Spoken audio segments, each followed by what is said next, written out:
مفلوج ہوئے، دل ذوق تماشا بھول گیا،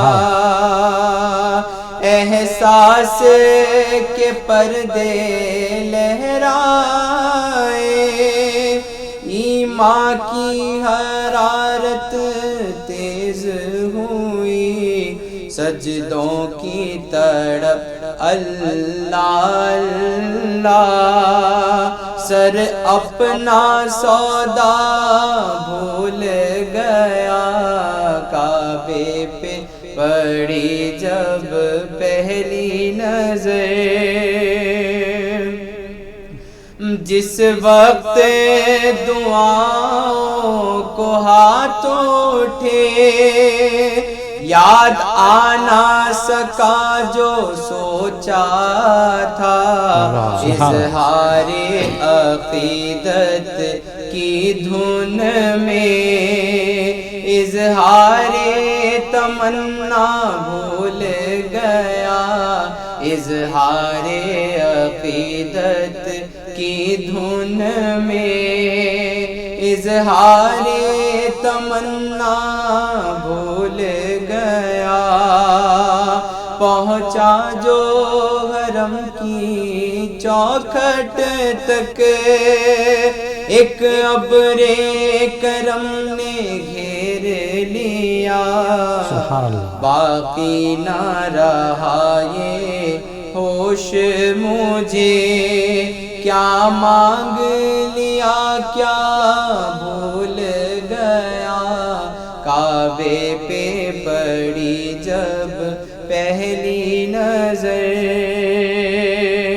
ہر وقت برستی ہے رحمت، کعبے میں جمیل اللہ اللہ، خاتی ہوں میں کتنا بھول گیا، آسی ہوں میں کتنا بھول گیا، کعبے پہ پڑی جب پہلی نظر، کیا چیز ہے دنیا بھول گیا۔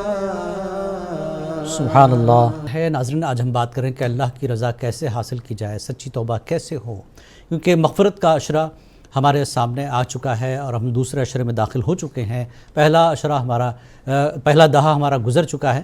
میں حضرت مولانا سے درخواست کروں گا کہ سچی توبہ کیسی ہو اور توبۃ النصوح کی شرائط کیا ہیں، اور استغفار کے مسلسل اہتمام سے انسان کی زندگی میں کیا تبدیلیاں آتی ہیں، اس پر بھی روشنی ڈالیں مولانا۔ بسم اللہ الرحمن الرحیم۔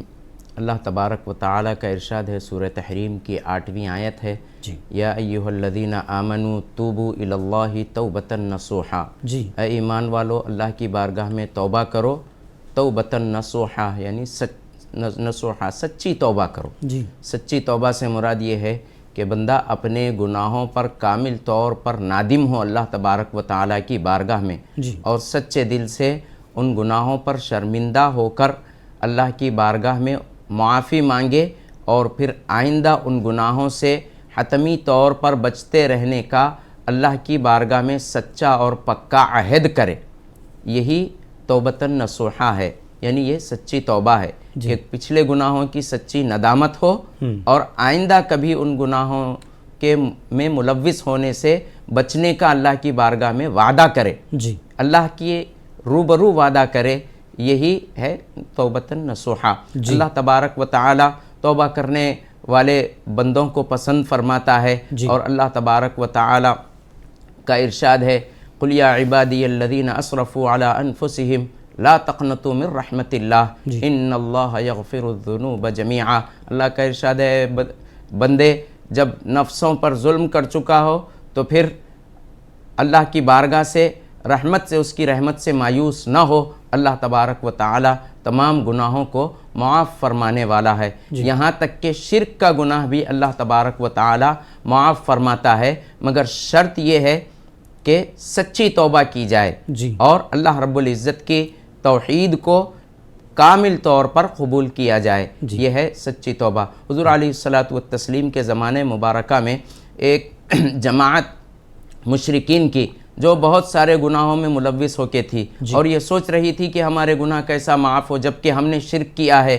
ہم نے ظلم کیا ہے، قتل کیا ہے، ہم نے لوگوں کے ساتھ بدسلوکی کی ہے، ہم نے لوگوں کے حقوق مارے ہیں، بچوں کے قتل کیے ہیں، ایسے میں ہمارے گناہ کیسے معاف ہو سکتے ہیں؟ تو اللہ تبارک و تعالی نے یہ آیت نازل فرمائی، یا عبادی الذین اسرفوا، کہ تم اپنے نفسوں پر ظلم کر چکے ہیں تو اللہ کی رحمت سے مایوس نہ ہو، اللہ کی بارگاہ سے رجوع ہو جاؤ، اللہ تبارک و تعالی تمام گناہوں کو معاف فرمانے والا ہے۔ شرط ہے کہ اللہ کے بارگاہ میں صدقے دل سے، سچے دل سے رجوع ہوں۔ اللہ تبارک و تعالی توبہ کرنے والے بندے سے بے پناہ محبت فرماتا ہے، اور اللہ تبارک و تعالی کو وہ گناہ گار پسند ہے جو گناہ ہوتے ہی توبہ کر لے۔ حضور علیہ الصلوۃ والتسلیم نے فرمایا وہ گناہ گار اچھا ہے جو گناہ ہوتے ہی توبہ کر لے۔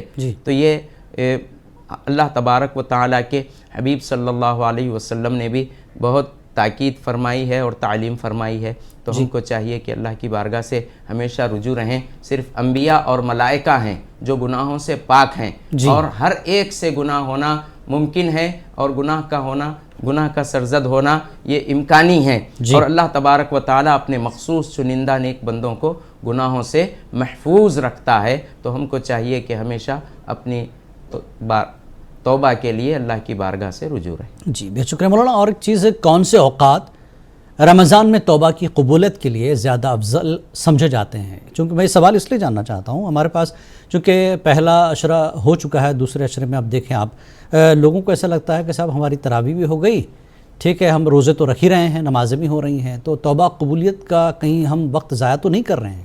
دیکھیے، سب سے پہلے تو میں یہ بات عرض کرنا چاہوں گا، کیونکہ ہماری تراویح ہو چکی ہے، ہمارے روزے ہو رہے ہیں، ہاں یہ ذہن اگر کوئی مومن یہ عمل کر کے یہ سمجھے کہ اس نے اسلام کا حق ادا کر دیا ہے تو ایسے شخص کے اعمال ضائع ہو جائیں گے۔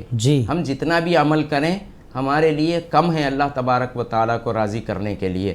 ہم بالکل اللہ کی مہربانیاں اور اس کی رحمتیں بہت وسیع ہیں، لیکن ہماری حیثیت بہت چھوٹی ہے، اس لیے کبھی بھی اللہ کی عبادت کرنے کے بعد ہم اپنے اندر اپنے آپ کو یہ نہیں جتلانا کہ ہم نے عبادت کر لی ہے، یا ہم نے فلاں قرآن ہم نے ایک مرتبہ سن لی ہے، فلاں تعداد میں سن لی ہے۔ یہ ہرگز اس طرح نہ کریں، اس سے عبادتیں ضائع ہو جاتی ہیں۔ پہلا عشرہ تکمیل ہو چکا ہے جسے عشر رحمت کہا جاتا ہے۔ اس کا مطلب یہ نہیں کہ اللہ کی رحمت صرف پہلے عشرے میں ہے، دوسرے عشرے میں نہیں ہے۔ دوسرے عشرے میں مغفرت ہے اور پہلے میں نہیں تھی، یا پھر تیسرے میں نہیں ہوگی، یا پھر آخری عشرے میں دوزخ سے نجات حاصل ہوگی اور پہلے دو عشروں میں دوزخ سے نجات نہیں ہے، ایسا ہرگز نہیں ہے۔ حدیثوں کے اندر آیا ہے کہ رمضان المبارک کی ہر شب میں اللہ تبارک و تعالی بے حساب گناہ گاروں کی مغفرت فرماتا ہے، اور اللہ تبارک و تعالی کی رحمتیں رحمت کے دروازے جیسے ہی رمضان شروع ہوتا ہے رحمت کے دروازے کھل جاتے ہیں۔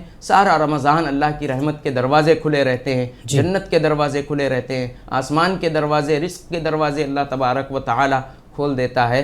تو یہ رحمت کا مہینہ ہے، مغفرت اور دوزخ سے نجات کا مہینہ ہے۔ تو تمام ہر رات ہمارے لیے بہتر ہے۔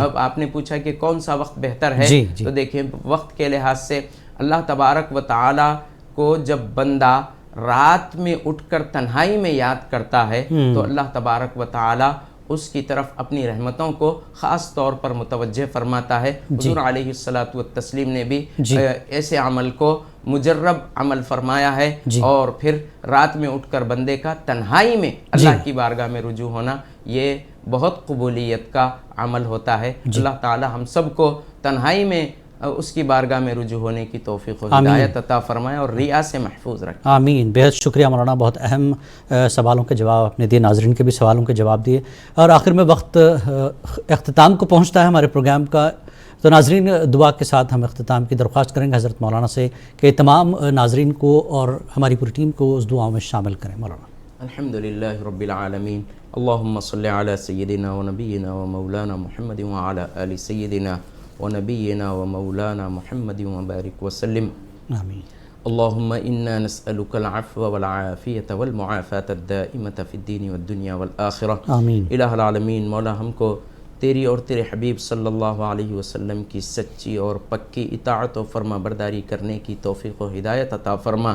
اے پروردگار عالم، مولا ہمیں اپنی اپنے حبیب علیہ الصلاۃ والتسلیم کی اور دین اسلام کی سچی اور پکی محبت سرفراز فرما۔ آمین۔ الہ العالمین دکھاوے کی محبت سے ہماری حفاظت فرما۔ آمین۔ الہ العالمین مولا ہم کو تیری اور تیرے حبیب صلی اللہ علیہ وسلم کی سچی اطاعت و فرما برداری کے ذریعے تیرے اور تیرے حبیب صلی اللہ علیہ وسلم کی محبت کا اظہار کرنے کی توفیق و ہدایت عطا فرما۔ آمین۔ اے پروردگار عالم مولا مخلوق کے ساتھ رحم و کرم کرنے اور الہ العالمین مولا ہمیشہ تیری بارگاہ سے رجوع رہنے کی ہمیں توفیق و ہدایت عطا آمین، فرما۔ آمین، آمین۔ الہ العالمین مولا ہم گناہ گار ہیں، مولا ہم خطا کار ہیں، ہم سیاہ کار ہیں، بدکار ہیں۔